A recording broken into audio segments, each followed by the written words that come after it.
1,000. The word cracked through the banquet hall of the PRL of the Sahara Hotel like a whip. 50 pairs of eyes snapped to the long redwood table. Amina Konate stood there, right in front of the mayor, the elders, relatives, and neighbors. She slammed a thick stack of West African CFA francs down. The sound was Shah RP, like shattering a whole tray of clay pots, making the brass bells on the chandelier sway. Me, Ka Ramu Diallo, I stood right in the middle of all this noise. Wearing my faded indigo cotton robe, my sandals worn thin at the edges.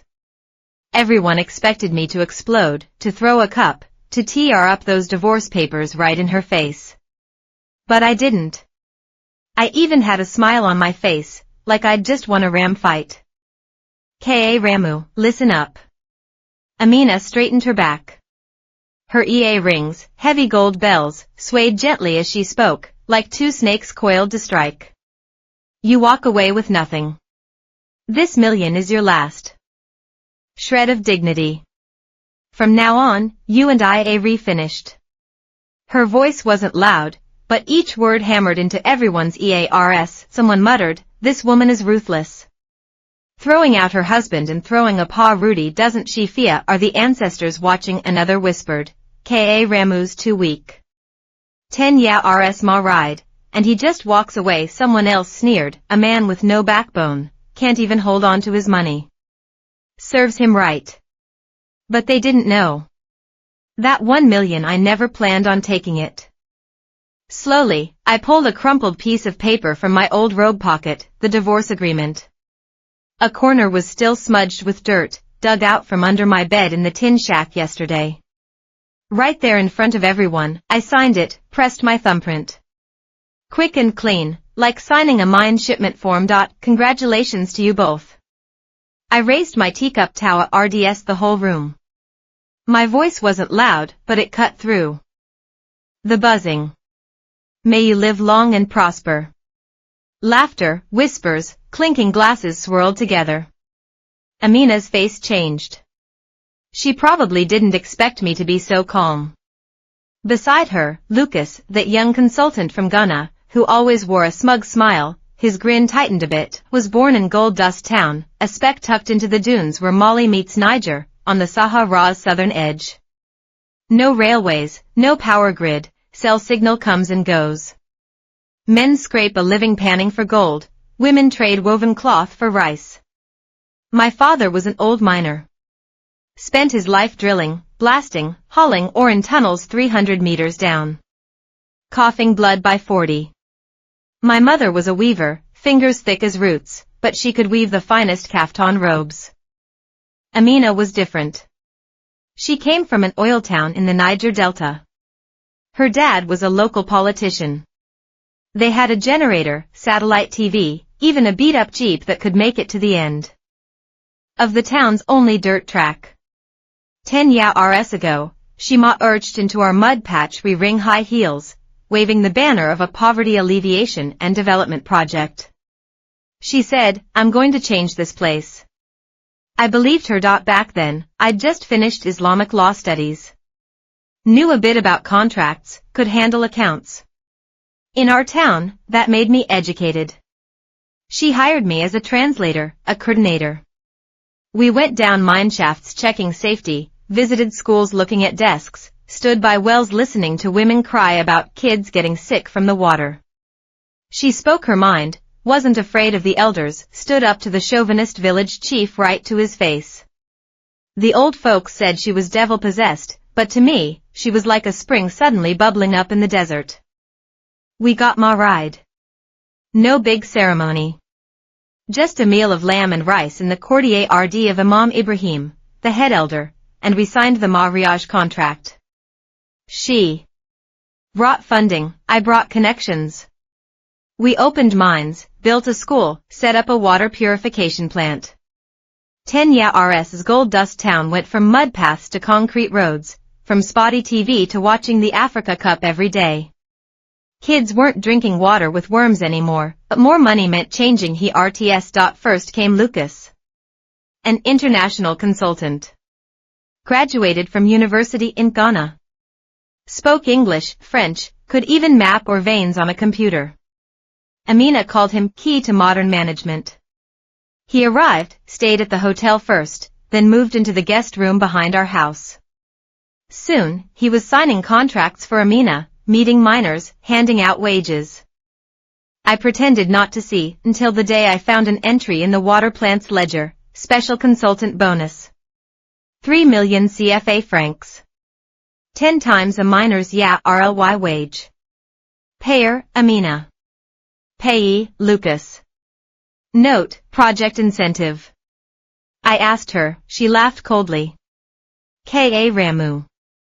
What do you know without Lucas? The mine would have collapsed ages ago. All you know is how to sift sand. You can't handle accounts, let alone financing.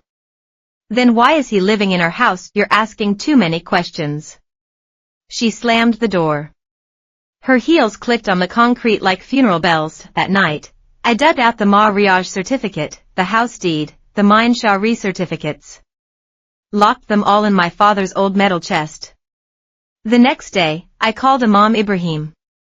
Dekle read, right in front of everyone, I want a divorce. Amina panicked, Shifia read the gossip. Here, a woman divorcing her husband is a huge disgrace, especially for a politician's daughter. Shifia read losing control of the mines even more, that was her father's political leverage. So, she made an offer, buyout. 1 million. I walk away with nothing, I agreed, but nobody knew. Before the divorce, I'd quietly transferred the mine's lifelines. The water source, the power supply, the transport routes, all into my sister's name. She married the son of a 2A Reg tribal chief up north. There, women might not rule openly, but a chief's daughter-in-law holds high status. And the men they don't take orders from outsider women. The Pa Rudy ended. The guests drifted away. Amina and Lucas were cutting into a thick layer of cream cake, beaming. The mayor clapped Lucas on the shoulder. Young man, the mine is in your hands now. I picked up a worn canvas bag and walked out of the hotel. Sand swirled plastic bags at the street corner. Dogs behaved in the distance. I looked back at the 2-story house that used to be mine. Lights were on. Laughter still drifted out. I smiled. Said softly, may you live long and prosper. The night wind whipped sand across Gold Dust Town's tin roofs. I walked Tau RDS my old motorcycle parked outside town and kicked it to life. I knew. This show it was just getting sta route. Back at my home, a tin shack 5 kilometers outside town, my father's old miner's quarters. Paint peeling, roof leaking. Didn't matter. I wasn't planning to stay long. I dragged a rusty metal chest out from under the bed. Opened it. Inside, not money, but a stack of papers, the water plant's power contract, signed by the 2A Reg Tribal Water Resources Committee.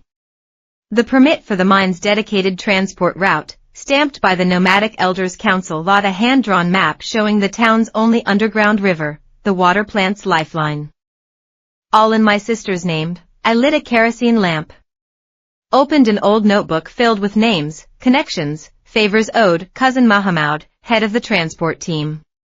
10 years ago, I took the blame for him, did 7 days in jail. Old miner Ali, my father's apprentice. I paid for his son's entire wedding. Imam Abdullah. I funded his granddaughter through teacher training college. These people wouldn't take orders from an outsider woman.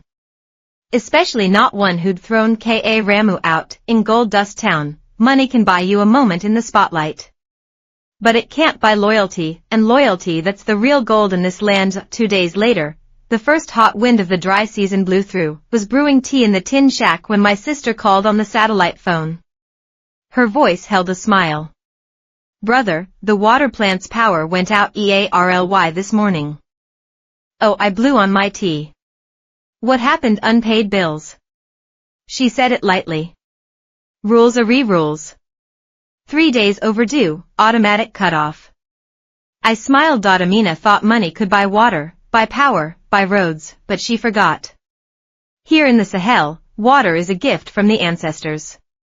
Power is a favor from the tribes. Roads are remade by the feet of men, she couldn't buy them. Couldn't control them, and me, I just nudged the lever, real war that was only just beginning. Day 3, water stopped flowing in Gold Dust Town, because a pipe burst. Not because the well ran dry. The town's only water purification plant, that fancy German filter machine, just shut down. Dead. The pump silent. The electric meter d'arc. Even the solar light outside the door, meant for night shift workers, was out. 500 people panicked from the moment they tried brushing their teeth. Women lined up at the wells with plastic buckets, but the water was salty, muddy, and tasted like rust even after boiling. Kids got diarrhea. Old folks felt dizzy. The school principal came banging on my tin shack door. Ka Ramu. Did you do this? The whole town's cursing Amina for throwing you out, bringing in that Ghanaian, and now letting us die of thirst.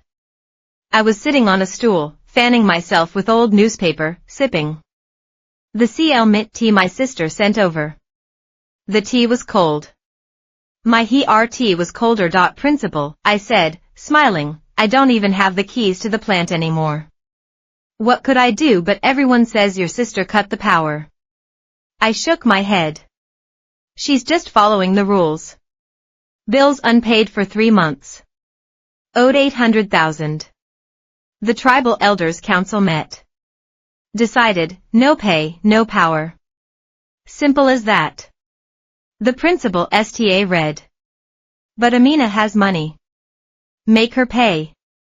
She can't pay. I put my cup down. In 2A reg country, money isn't everything. You need face first. Then you talk money. Amina's first call came around noon. My old satellite phone buzzed. The screen flashed home. I answered. Her voice scraped like a knife on metal. Ka Ramu. Get the water plant back online. Now. The whole town is waiting. Amina, I said slowly, that plant's power that's controlled by the northern nomads. You need to talk to their chief. Are you insane? That's your sister. Tell her to make an exception. She's also the chief's daughter-in-law. I chuckled softly. They say, no water fee, no power. Custom outweighs blood ties. Silence on the line for a few seconds. Then a RP click. She'd hung up. I knew what she was thinking, that this was just a lover's spat, that I'd cave in a day or two. She didn't understand. Here, once trust is broken, it's harder to mend than a crack in the desert floor. In the Sahel, water costs more than gold. I built that plant the year after cholera swept through town. 12 kids gone off fever, dehydration, dead before they reached the hospital. I saw a mother collapse by the well, clutching her child's body. That day, I swore, as long as I lived, Gold Dust Town would drink clean water. I used the mine's first real profit. Bought the HAR, hired a German engineer, dug 3 backup pipes. Every drop anyone drank passed through that silver machine. For 10 years, not one waterborne illness. Amina thought money meant control. At the divorce party, she even said, without me, this town would be back in the mud. But she forgot. Machines break. People leave. Tribal rules, they're like stones in the desert. Unmoving for 1,000 years, my sister-ma rying into the 2A reg wasn't just any mariage. It was a blood-pact ned by my father. He saved the chief's whole family one sandstorm night 10 years back. That kind of debt. Worth 10 water plants. When Amina tried throwing money at the problem she'd already lost. Lucas sta root panicking. Sitting in his crisp shirt in the mine office, he kept dialing international aid groups. But the white experts were still on holiday in France. Emails replied, please be patient. He turned to Amina, we have to pay. Just to calm things down. Pay? Amina scoffed. Why, I built that station. I paid the bills countless times. But the one controlling the power now, that's your ex-husband's sister. Lucas was frantic. Here, family beats contracts. Ridiculous. She smashed a cup. My father is a counselor. I'll call the capital. She did. Police came. Two young officers in uniforms, speaking French, driving a patrol car. They made a big show of documenting the water crisis.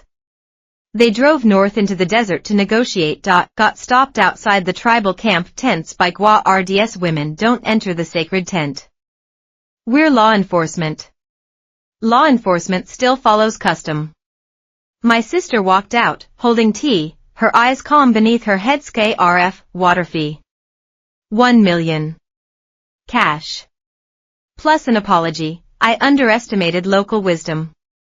You're robbing us. Amina trembled with rage. No money, my sister said flatly. Tomorrow, the whole town drinks mud. The police slunk away. Law books were useless against tribal law. The dry season sun got fiercer every day. Day 4, the well water stank. Women sta route trying to use rainwater, but the sky was bone dry. Kids' lips cracked. School closed. People sta route cursing Amina openly. She threw out a good man, brought in outsiders, now she's killing us with thirst. Lucas decided to fix the generator himself. He bought new RTS. The transport truck reached the town entrance, and refused to unload. Ordered this? Cousin Mahamud sat on the jeep's roof, chewing sugar cane. Amina signed the order. But does the RTS list have Ka Ramu's approval code? It didn't. Because the approval code I had it. Lucas stormed over to Uru. Big men blocked him. Tribal rule. Mahamud spat out sugar cane fiber. No Ka Ramu nod stuff doesn't touch ground. That night, Lucas trashed the office. Papers flew. Computers flipped. This place is crawling with his relatives. It's impossible to do business here, he screamed at Amina. Amina was silent for the first time. She sta read out the window at the DRK town, listening to distant dogs barking and children crying. Then she asked, where is Ka Ramu now? Day 5, she came herself. Not by car. She walked. Kicked off her high heels, wore sandals, trudged 5 kilometers over scorching sand and rock. He stood at my tin shack door. Hair wild from the wind, face streaked with sweat and dust. Ka Ramu. Her voice was raw. I was wrong. Turn the water back on. I'll pay double. I offered her a stool. Poured tea. Amina, I said, the fee isn't the problem. The problem is, why did you think you could disrespect the people of this land? I just wanted to run the mine well, but you threw me out. Trusted an outsider. Humiliated my family in public. I shook my head. In tribal society, that's called cutting the roots. Roots cut, the tallest tree still dies. She looked down, fingers twisting her skirt. I know I was arrogant. But the whole town is suffering. I can't take it. I was quiet for a moment. Tomorrow. Go to the tribal camp. Pay what's owed, in front of the elders. Apologize. Say, I didn't understand your ways. I underestimated your wisdom. Me, a counselor's daughter, bow to a nomad woman, then wait and see how the town curses you. I stood up. Or wait until the kids get sick, and you pay their hospital bills instead. She left. Her shadow stretched long in the setting sun, like a string about to snap. Day 6, dawn. The light at the water plant flickered on, the pump whirred to life. Pipes gurgled, a sound we hadn't heard in days. Clear our water sta route flowing from taps all over town. Women shrieked. Kids ran out with buckets. Old men knelt, thanking Allah. Later, I heard Amina did go to the camp. Wore a traditional robe. Held the cash in both hands. Bowed to the elders. My sister took the money. And gave her a hug. Welcome, Amina, my sister said. But remember. This isn't your living room. The peace lasted 3 days. Night of the 7th day, my satellite phone buzzed again. Not still home. I answered. Amina's voice was choked. Neartrs Ramu. Lucas. He's selling the mine. To a Chinese company. I smiled. Sell. I leaned against the wall, looking at the stars outside the window. Let him sell. After all. I paused. My voice was soft as the wind, the mineral survey maps there with me. Silence. Dead silence on the line. She finally understood. In this game she never really held the cards and the Real War was only just entering the second half. For Amina hung up, I didn't go back to the tin shack. I hopped on my old motorcycle, cut through the dunes, and headed to the abandoned watchtower outside town. Place was a leftover from colonial times, just half a wall and a rusted lookout tower now. But the signal was good, at least good enough to catch satellite internet. I opened my beat-up laptop. The screen had a yellow tint, 2 keys were missing. Typed in the password. The cloud drive opened. Slowly, a 3D geological map loaded onto the screen, showed the gold veins 300 meters under Gold Dust Town. A red line marked a brand new, untouched seam, 5 times richer than what we were mining now. Enough to last another 30 years. This map I'd secretly hired a German geology team to make it 5 years ago. Amina thought it was just a safety survey. Signed off without even looking. Now, it was in my hands. Password her birthday, the first day of the rainy season, 1988. Lucas had reached out to the West African Mining Consortium. They actually came. 2 black SUVs. 4 men in suits, sunglasses, briefcases. The leader was a Chinese manager named Chen Wei. Fluent Mandarin, passable French. They talked in the mine office for 3 hours. Lucas puffed his chest. Mining rights clear. Paperwork complete. Ready to transfer anytime. Chen Wei asked, exploration reports, reserve data, environmental assessments. Lucas froze. They're in the system. I'll have my assistant email them.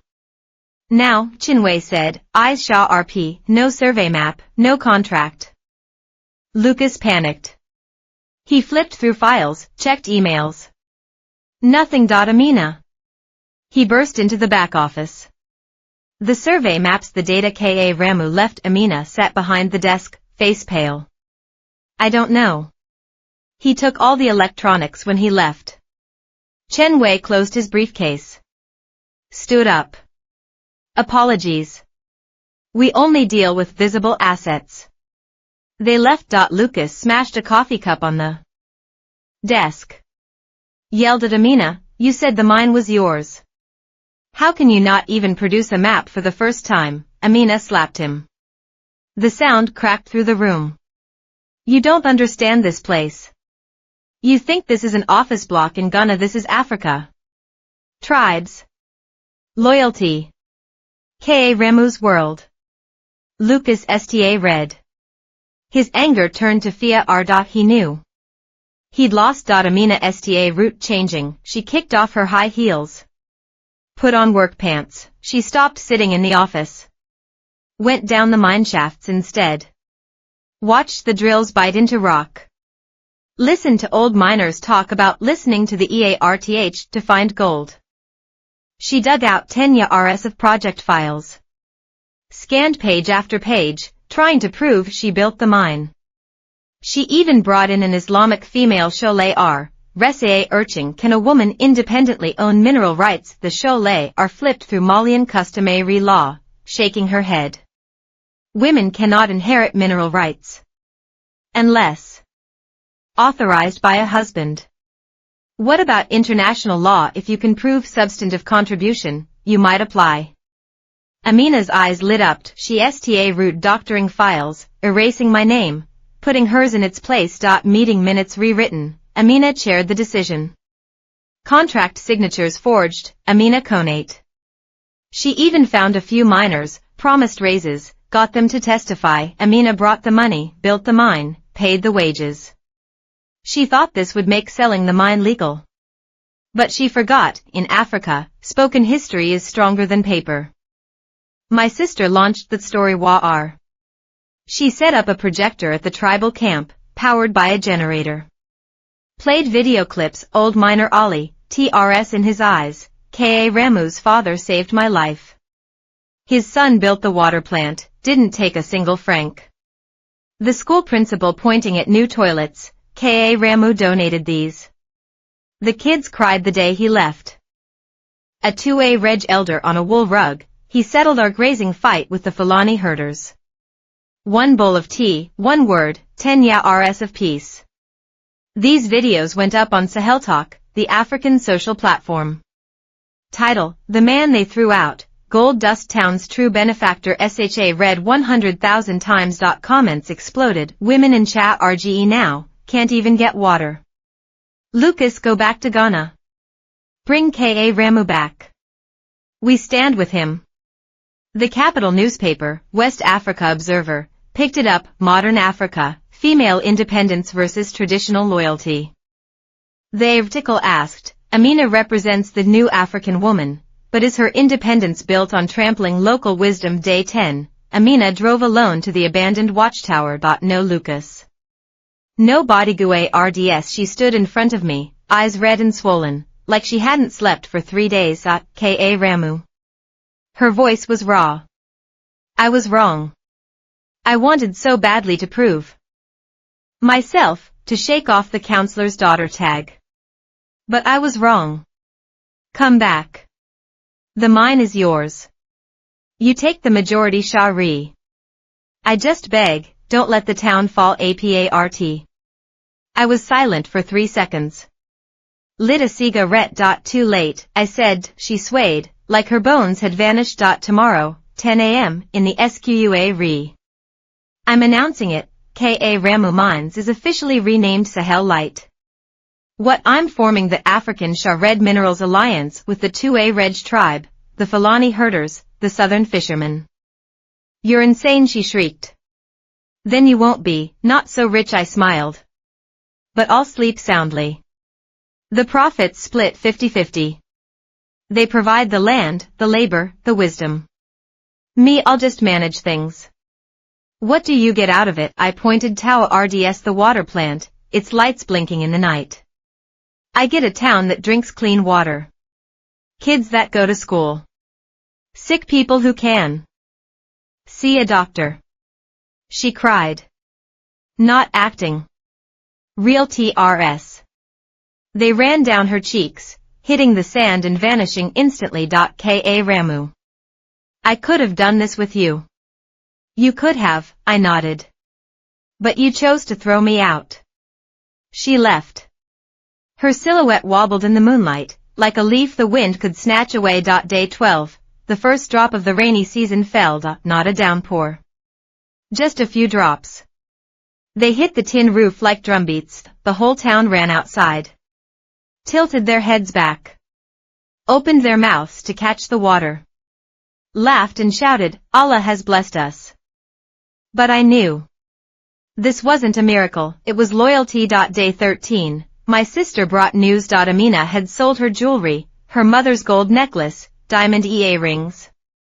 Turned it all into cash. She wanted to buy back the mine, but she forgot. In Africa, money buys time, not eternity. The transport team wouldn't haul her goods. The water plant cut her supply. Even her own mutt, the one that always wagged its tail at her, my sister bribed it with a piece of grilled meat. Now at Gua RDS, the tribal camp entrance every night, she became Gold Dust Town's invisible woman. Lucas left. No one knew where. Just left behind a beat-up jeep and half a bottle of whiskey. Some said he went to Dubai. Others said the Chinese company sent him packing, but I knew. He took nothing with him, except failure. Day 15, Amina showed up at my sister's tent. She didn't speak. Just placed a basket of mangoes down, the first fruit from her family orchestra. This year, my sister offered her tea, talked for 3 hours. No one knows what about, but when Amina came out, her eyes were red. My sister was smiling. That night, my sister called me, brother. She says she wants to start over. Not for the mine. For the town. I asked, does she understand? Now she does, my sister said. She said, I used to think changing the world took money and power. Now I know it takes respect and loyalty. Day 16. I got an email from Chinwei. Mr. Ka Ramu, we admire your Shaw Red model. We wish to join Sahel Light with technical investment. Terms are yours to set. I didn't reply. Instead, I sent a message to the whole town, tomorrow morning, 10 a.m. Town SQUA meeting. New mine. New START. I knew Amina would come, and this time she wouldn't be the boss. She'd just be a woman trying to make things right. Real War was over, the rebuilding that was just beginning. Day 13 of the rains. The SQUA in Gold Dust Town had finally dried out. Yellow mud had baked hard as brick, like a layer of brown tiles. People came out of their houses, carrying benches, wooden crates, gathering under the colorful canopy set up in the center. Kids splashed in leftover puddles. Old folks sat in the shade, fanning themselves, whispering, "What's he going to announce today?" 10 o'clock Shaw RP. I walked onto the platform, behind me not miners, not lawyers, but the white-robed elder from the 2A Reg tribe, the representative of the Fulani herders, the captain from the southern fishermen, the headmistress of the school, and the head nurse from the clinic. People, my voice wasn't loud, but it cut through the chatter. From today, Ka Ramu Mines is officially renamed Sahel Light. Silence fell over the crowd. It doesn't belong to just me anymore, I continued. From now on, profits split 50-50, half goes to the brothers who labor, the families who guard the land, everyone who builds this town. The other half for schools, clinics, protecting our land. I pulled out the first dividend check, 2 million CFA francs, and handed it to the school principal.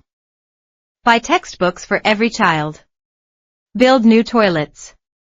Hire 2 more teachers. Applause exploded. Kids shrieked and ran up, hugging my legs.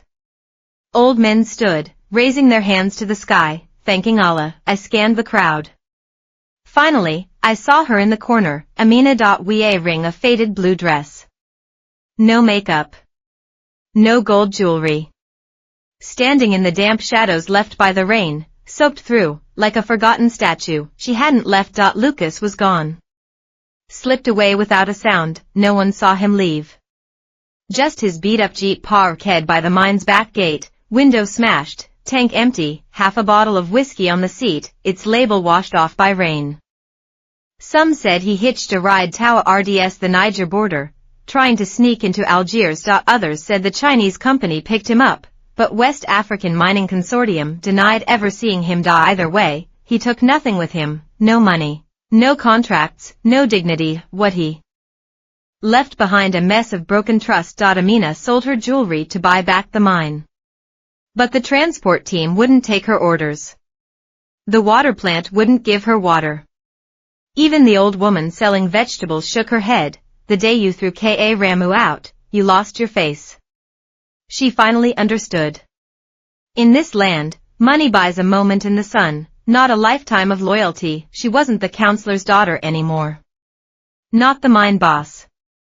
Just a woman silently judged by the whole town. But on day 15 of the rains, she showed up at my sister's tent. No bodyguards. No car.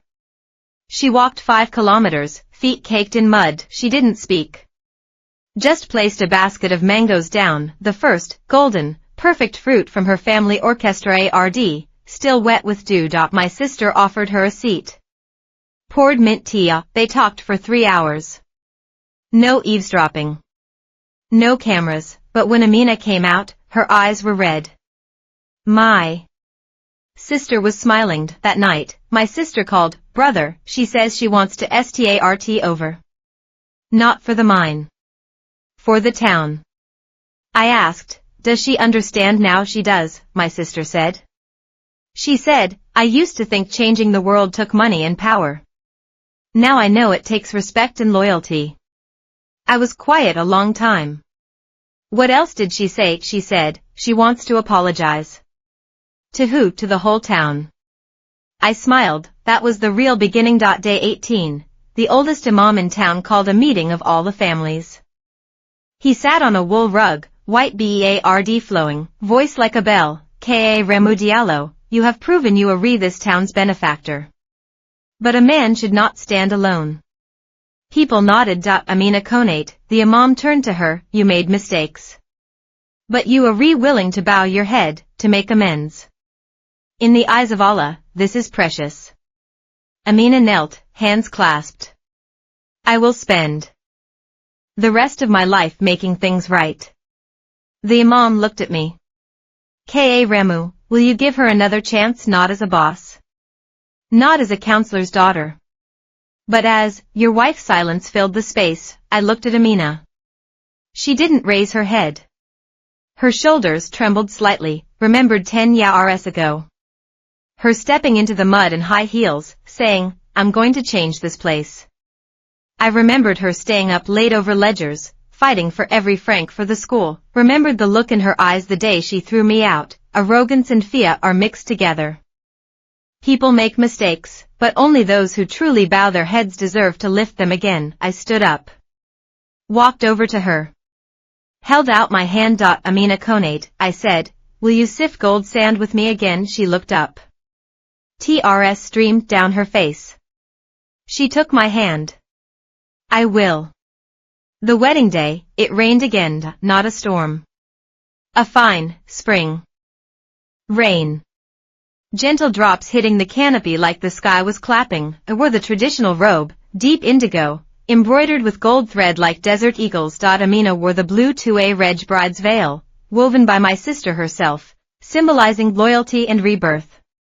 During the ceremony, she read the new Ma Riyaj Pact aloud for everyone to hear. Mine Sharez, husband and wife together. Decision power, Council of Elders gets 3 votes. Profits, 3 pa RTS in 10 for schools, clinics, green steps. Break these. Walk away willingly. The whole town witnessed it. Cheered and clapped. Kids danced around us, shouting, Papa Ka Ramu. Mama Amina. Water from the purification plant flowed clear into every home. 3 days after the wedding, I opened my laptop. Printed out that 3D survey map. Not to hide it, but to pin it on the mine Noticiboa road. The title said, Sahel Light, our mine. Our future. Below it, the mining plan, the profit split, the environmental steps. Every miner could see it. Ask about it. Give their opinion. Chinwei called from China, Ka Ramu, we want in with technical investment. Your terms. I said, only one term, your tech, teach it to our young people. Deal. A month later, the school's new classroom was finished. On the wall hung 2 pictures, one of the water plant. Caption, built by Ka Ramu. Used by all. One of the mine. Caption, fixed by Amina. Pays for learning. The principal said, kids start their essays now with, when I grow up, I want to help people like Uncle Ka Ramu. I heard that. Just smiled. At evening, I stood on the roof, looking at the lights of Gold Dust Town. 10 years ago, I thought happiness was money, mines, making the world know the name Ka Ramu. 10 years later, I understood happiness is when the rain falls, and everyone has a roof, it's kids drinking clean water. Old folks seeing a doctor without fear, are women speaking their minds. Men knowing when to bow their heads, and the real slamming down 1,000,000 francs. It's not taking the money and walking away, letting greedy people push their own future aside with their own hands. Amina walked over. Leaned her head on my shoulder. You think, she asked softly, where is Lucas now? I looked towards the distant desert. Somewhere with no water, no power, no one listening. Learning how to be a man. She smiled. The rain fell again. This time, it was a blessing.